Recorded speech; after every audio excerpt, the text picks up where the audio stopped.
দেবার জ্ঞান ফিরল। দেবার জ্ঞান ফিরলে দেবা কারোর সাথে কথা বলতে চায় না, কারণ দেবার মনে হয় যে ছাতা বাড়ির প্রত্যেকটা মানুষ তাকে ঠকিয়েছে। সে ঝিলিকের কাছে গিয়ে প্রশ্ন করে যে, তোর কি দরকার ছিল আখির অভিনয় করার? তুই প্রথম দিনেই আমাকে বলে দিতে পারতিস যে আখিকে খুঁজে পাওয়া যাচ্ছে না, তুই কেন এরকম অভিনয় করলি? তখন ঝিলিক তাকে বুঝিয়ে বলার চেষ্টা করে। দেবা একটা সময় তো এটাও ঠিক করে যে সে ছাতা বাড়িতে আর থাকবে না, কারণ এই বাড়ির নাকি প্রত্যেকটা মানুষই তাকে ঠকিয়েছে। ওইদিকে দেবা ঝিলিকের ওপরে প্রচণ্ড রাগারাগি করতে থাকে, বলে, আমার খারাপ লাগছে ঝিলিক, তুই আমার বেস্ট ফ্রেন্ড, তুই আমাকে এইভাবে ঠকালি। ঝিলিকের প্রচণ্ড কষ্ট হয় যে আমি নিজের বুকের মধ্যে কতটা কষ্ট সহ্য করেই নাটকটা করছিলাম, আর আজকে দেবা আমাকে ভুল বুঝলো। সত্যি আমাকে ঠিকঠাকভাবে কেউ কোনোদিনও বোঝেই না। এই সময়ই দেবার সাথে দেখা হলো আখির।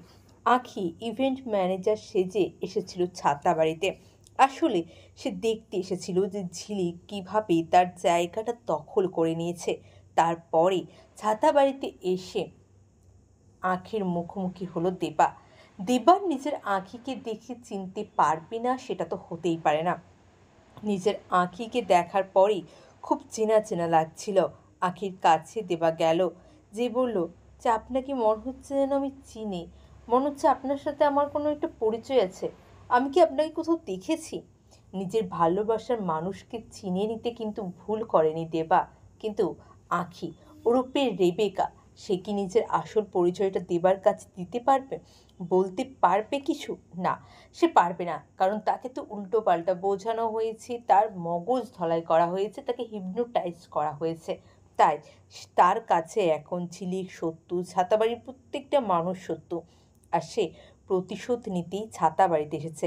হ্যাঁ বন্ধুরা, ২ শালিকের আগামী পর্বে আপনারা এমনটাই দেখবেন। চ্যানেল নতুন হলে চ্যানেলটা সাবস্ক্রাইব করে দিন। অনেক ধন্যবাদ সকলকে ভিডিওটি দেখা।